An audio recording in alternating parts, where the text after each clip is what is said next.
Olá, pessoal, tudo bem? Espero que estejam todos bem, né?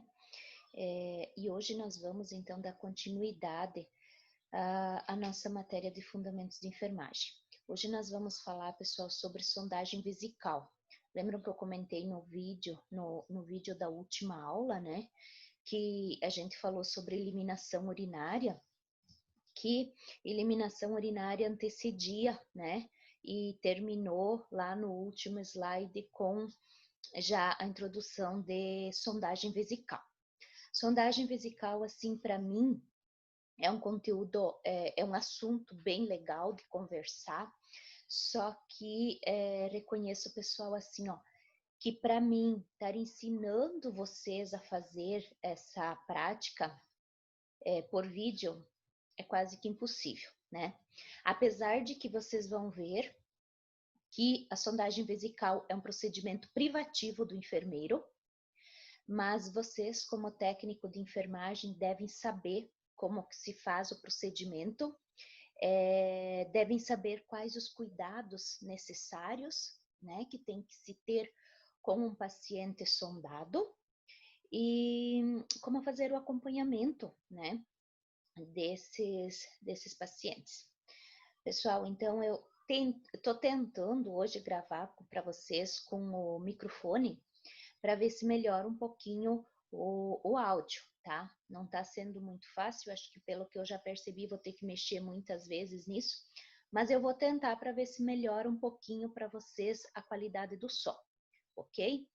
Vamos lá então, pessoal, o nosso conteúdo de sondagem vesical está lá na página 40 da nossa apostila, e eu quero sugerir assim, ó, eu não postei nenhum vídeo, nada de material de apoio além dos slides que eu fiz.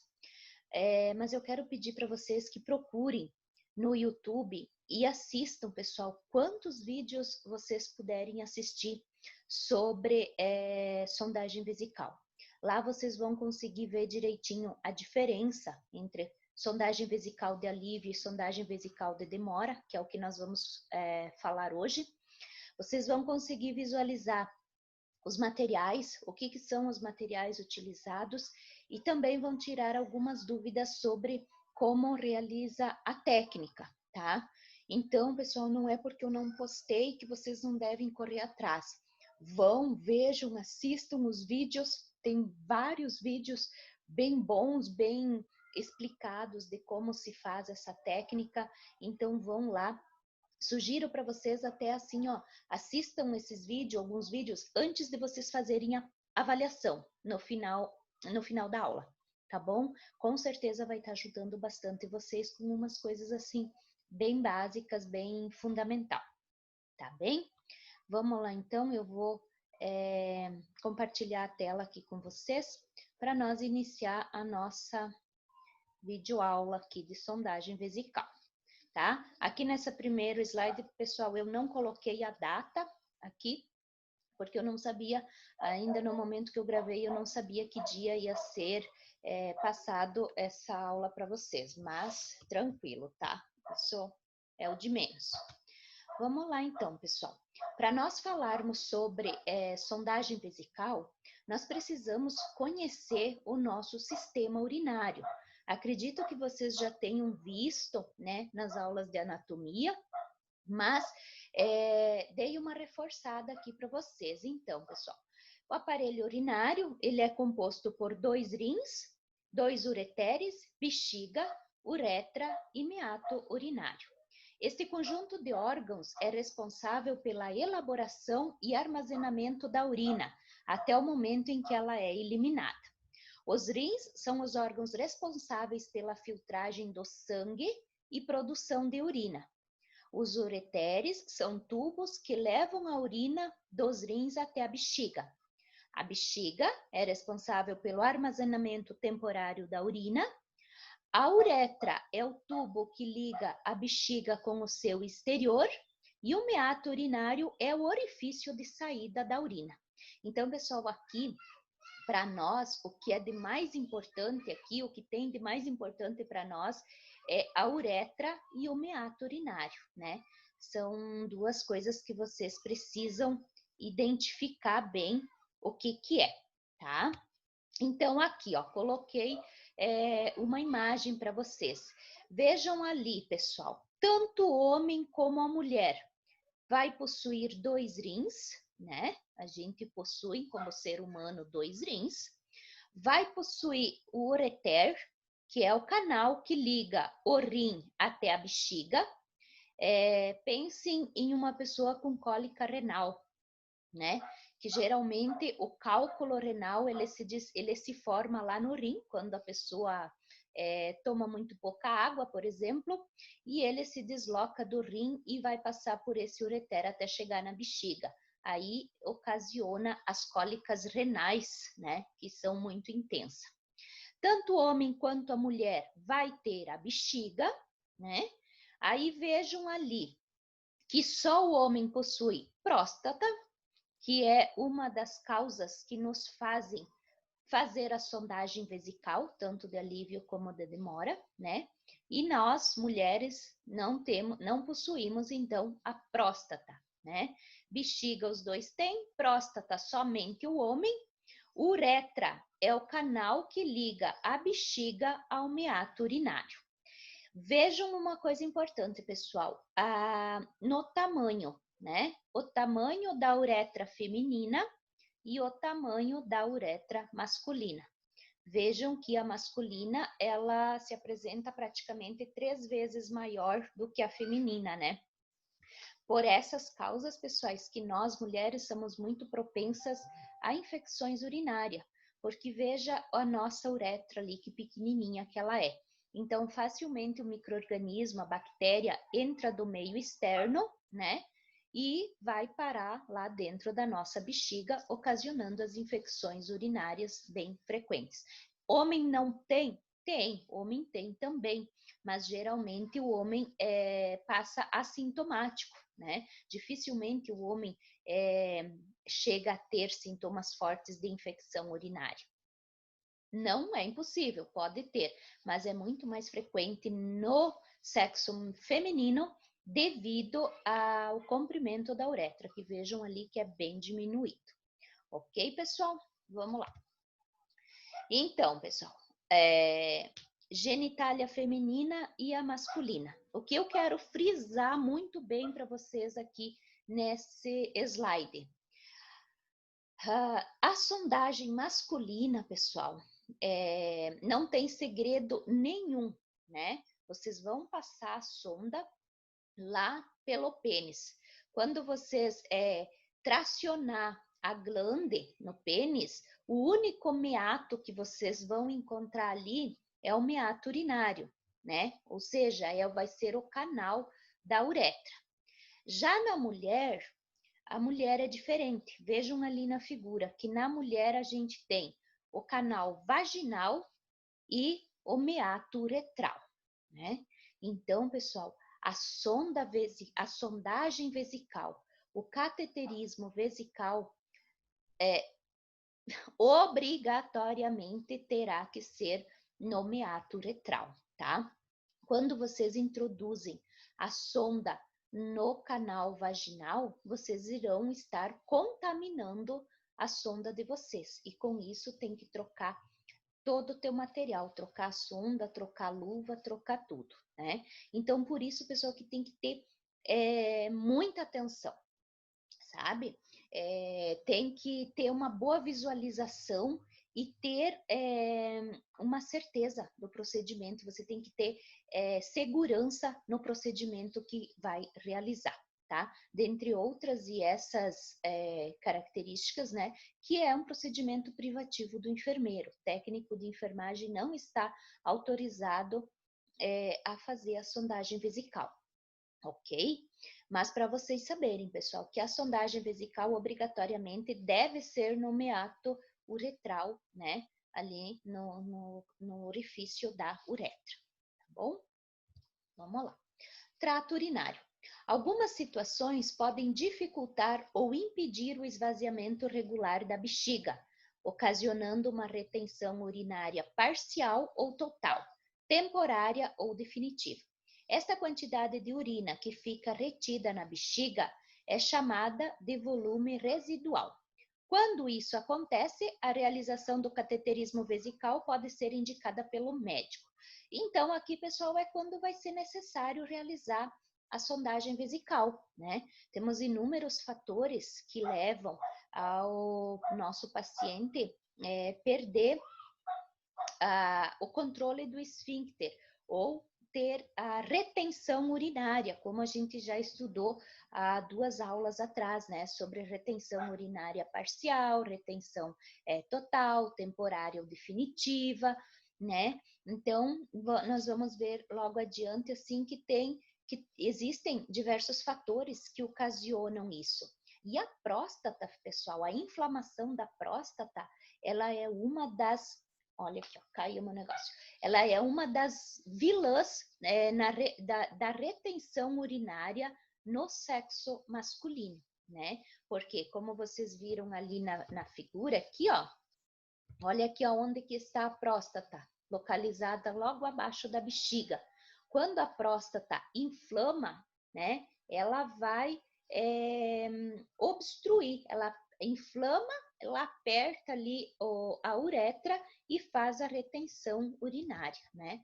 A gente só vai conseguir tirar aquela urina de dentro da bexiga com o auxílio de uma sonda vesical, ok? Cateterismo vesical. O cateterismo consiste na introdução de uma sonda ou catéter na bexiga, que pode ser realizada através da uretra ou por via suprapúbica. Então, pessoal, coloquei essa figura também só por medida de conhecimento de vocês, que nem toda sondagem vesical necessariamente é feita pela uretra, tá? Existem algumas situações que a gente não consegue fazer a sonda passar pela uretra. Tumor, o aumento excessivo da próstata, né?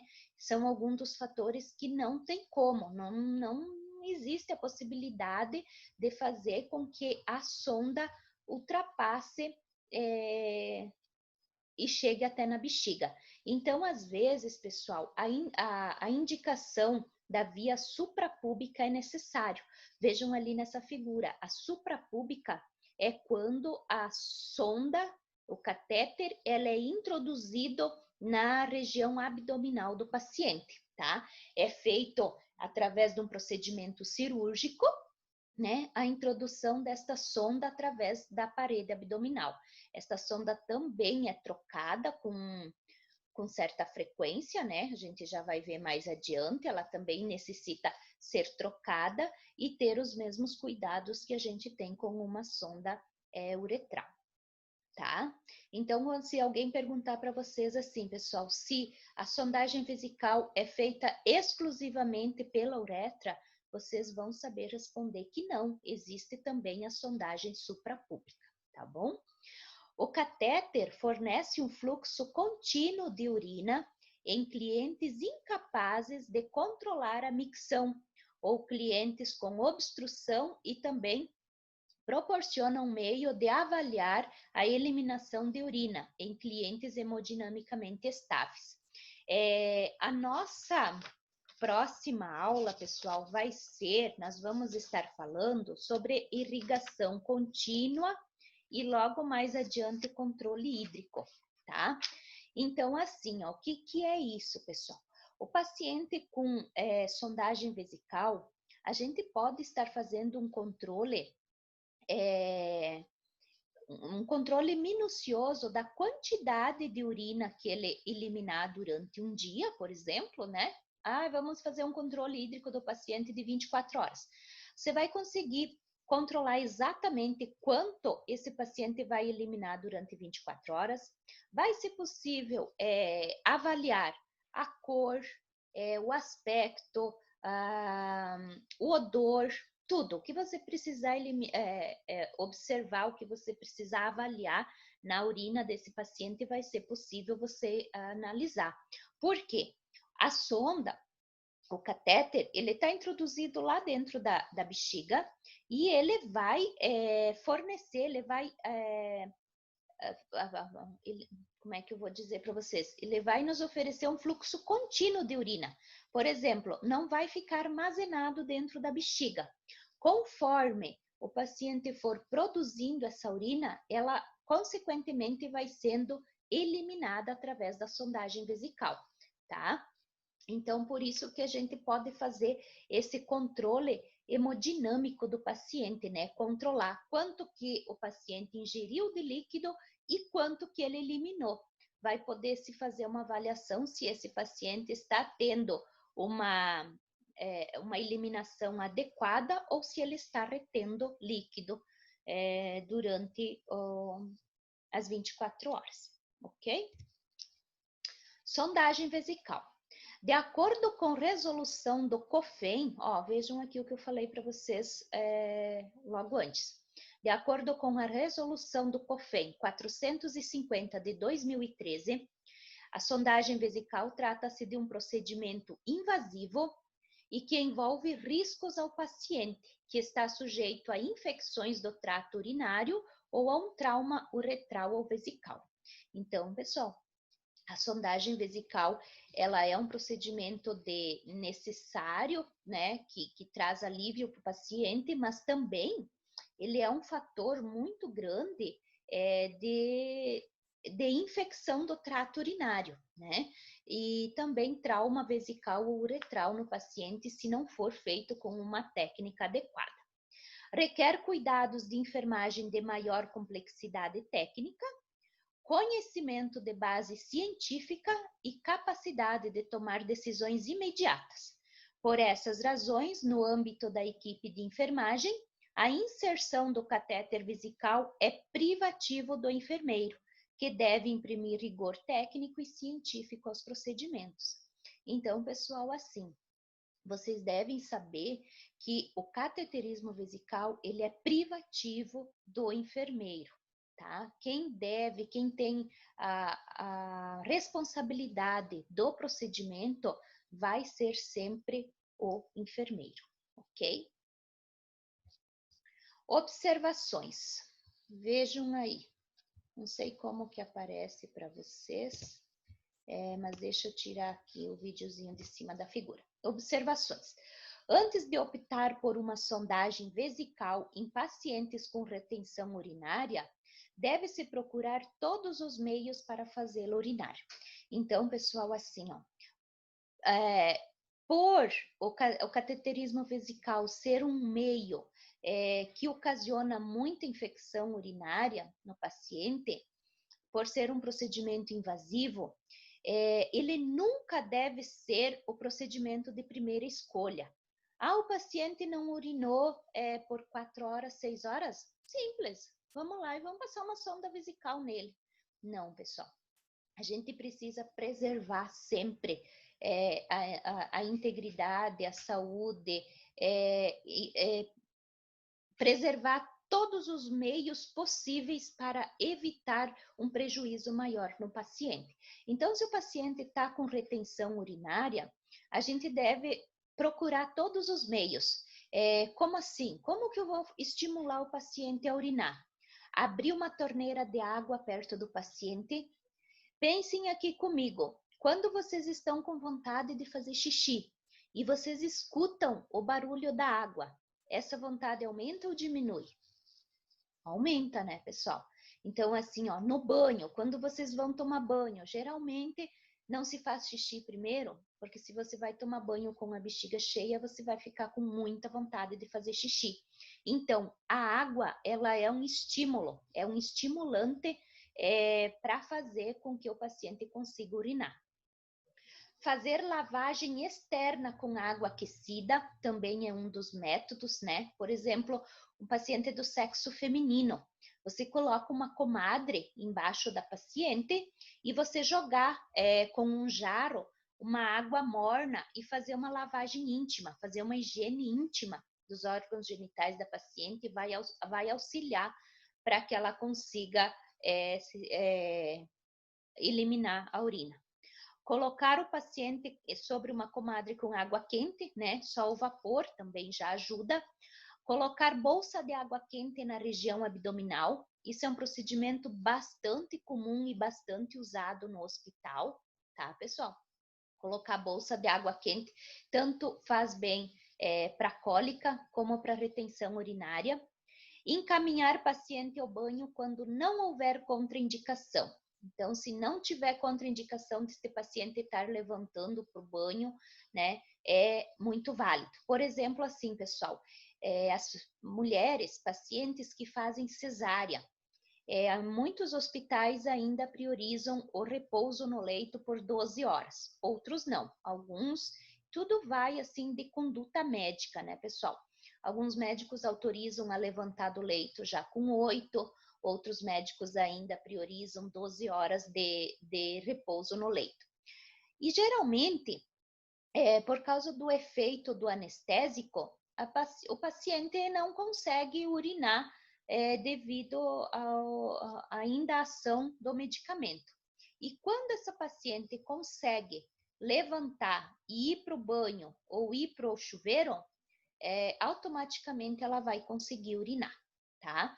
Então, assim, se você sabe que tem essas possibilidades, antes de se optar por um cateterismo vesical, você tem que esgotar todas essas possibilidades a fim de preservar a saúde e a integridade do nosso paciente, tá, pessoal? Então, assim, ó, aonde que está a importância de tudo isso? A sondagem vesical é privativa do enfermeiro, mas esses cuidados aqui, esses meios aqui, são todas técnicas, né?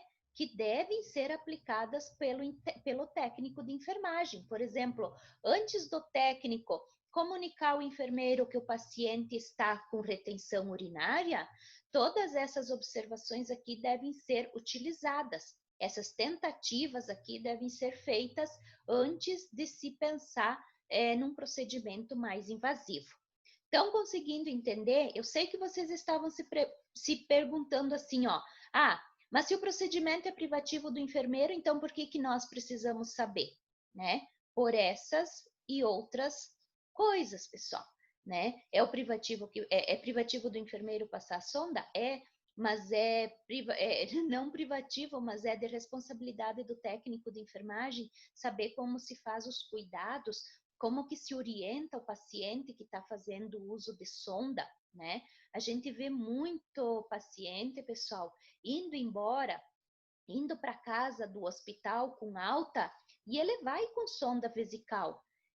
Por inúmeros motivos, o médico dá alta com o cateterismo vesical. E o paciente vai para casa como se fosse obrigação dele saber como cuidar. E por que acontece isso? Por causa de falhas na equipe de enfermagem.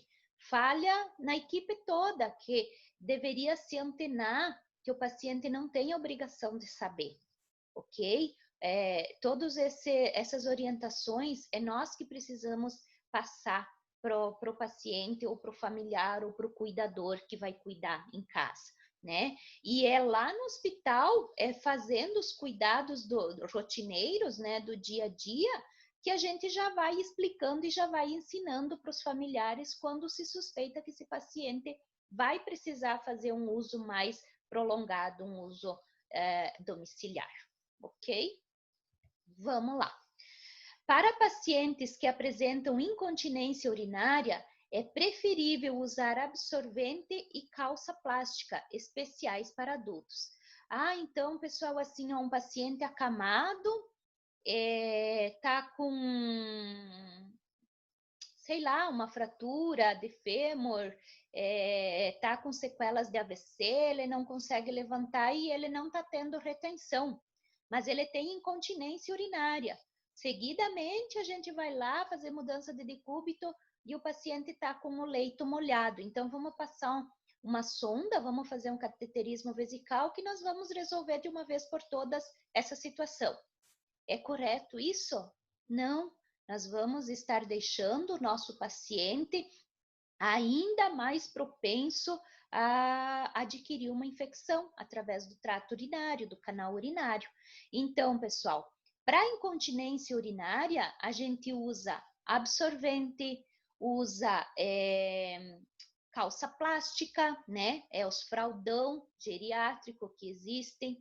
E aqui, pessoal, em caso de pacientes homens, pode ser adaptado um tubo de borracha externo, tipo condom, ligado a um intermediário. Vejam essa figura que eu coloquei ali para vocês. Pessoal, o nome disso é Urupen, tá? Ele é semelhante a um preservativo, tá? Tipo diz ali, ó, tipo condom, tipo camisinha. Ele vem exatamente dessa forma ali, enroladinho. Ele é de látex, né? Borracha. E você coloca no pênis do paciente, você coloca ele ali no pênis e desenrola. Desenrola até o final do pênis e você vai fixar com micropore aqui embaixo no corpo do pênis. Nessa partezinha ali mais fina, você pode estar conectando um sistema aberto, que logo a mais nas figuras adiante vocês vão ver o que que é, tá? Ou também pode estar se conectando um Urufix, que é a bolsa coletora que a gente usa na sondagem vesical de demora, tá? Esse método, pessoal, ele é muito eficaz quando for do sexo masculino, tá? A gente usar um Urupen. Ele vai proteger, né? Vai facilitar muito a incontinência urinária e não tem, ele não é invasivo, né? Porque você vai colocar ele por fora, externamente, lá no paciente homem, tá bem? Então, coloquei essa figura ali para conhecimento de vocês. Se vocês tiverem curiosidade, se vocês forem curiosos, vão lá no YouTube e digitem lá uso de Urupen, como usar Urupen, que vocês vão ver o vídeo lá que alguns enfermeiros mostram a colocação dele para vocês verem como que fica, ok? Então, existem dois tipos de cateterismo vesical. Primeiro, sonda vesical de alívio ou intermitente. E o segundo é a sonda vesical de demora, tá? Utilizado quando é preciso manter a drenagem contínua de urina por vários dias, semanas ou meses. Tá, vamos ver agora qual que é a diferença desses dois tipos de cateterismo. Primeiro, nós vamos ver então o cateterismo vesical de alívio, tá? Introduz-se um catéter reto, descartável, longo o suficiente para drenar a bexiga. Quando estiver vazia, retira-se imediatamente o catéter. Indicado para alívio do desconforto da distensão da bexiga, obtenção de amostra estéril de urina, avaliação de urina residual após micção, tratamento a longo prazo de clientes com lesões de medula espinhal, degeneração neuromuscular ou bexiga incompetente. Pessoal, então vejam ali nessa figura. Essa aqui é uma sonda uretral, pessoal. Sonda uretral, ela é usada para se realizar a sondagem vesical de alívio. É aquela sonda que se introduz e em seguida se retira, tá? Quando fez o esvaziamento da bexiga, imediatamente se retira a sonda. Por exemplo, teve uma retenção urinária pós-anestésico. Fez um procedimento anestésico e não conseguiu urinar de maneira nenhuma. Foi tentado todas aquelas medidas anteriormente passadas a vocês e não urinou, fez bexigoma, foi para o banho, não conseguiu eliminar a urina. Pode-se passar essa sonda vesical de alívio para retirar a primeira vez a urina e depois o paciente vai conseguir perfeitamente urinar da próxima vez, tá? Ele faz o alívio imediato da distensão da bexiga. Também quando se precisa, pessoal, uma amostra estéril de urina para fazer um exame, vamos supor assim. O paciente está acamado, está em coma, ou sei lá, uma situação onde se precise uma amostra de urina meio que de imediato para fazer um exame. Pode-se passar uma sonda vesical para retirar uma amostra de urina, né? Alguns pacientes, pessoal, que têm lesão de medula espinhal, por exemplo, fica tetraplégico, o paciente não consegue, ele não tem o esfíncter para fazer a eliminação voluntária da urina. Então, tem pacientes que a gente precisa, a própria família acaba aprendendo e faz o cateterismo vesical de alívio, tipo de 6 em 6 horas, né? Para retirar a urina da bexiga. Ou também, por problemas neuromuscular, neurológicos, o paciente às vezes até urina, mas não consegue eliminar tudo. Fica com a bexiga incompetente. Ela só elimina uma quantidade, fica sempre um resíduo dentro, 500 ml, 250 ml.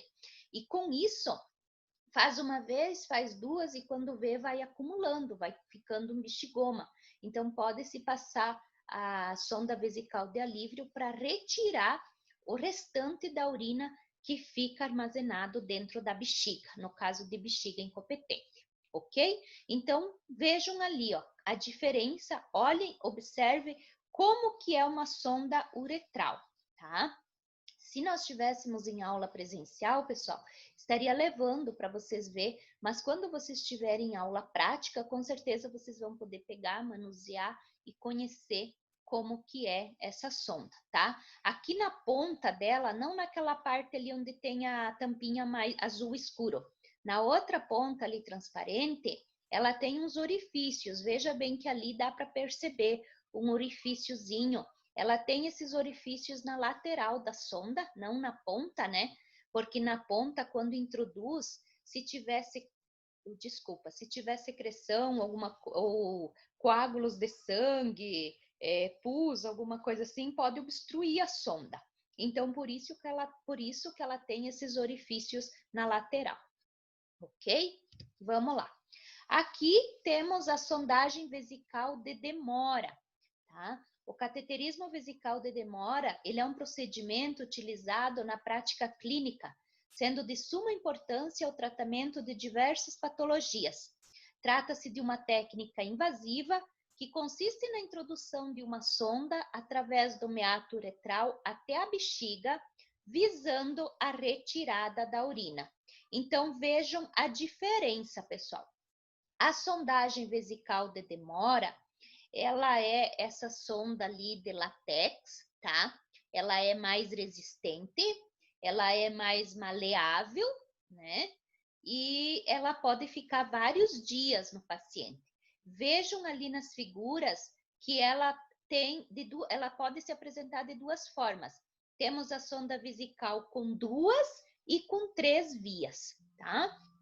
Eu logo vou explicar para vocês ali qual que é a diferença, o porquê que ela é assim, mas temos a sonda vesical de 2 e 3 vias, que é para quando a gente precisa fazer a irrigação, tá bom?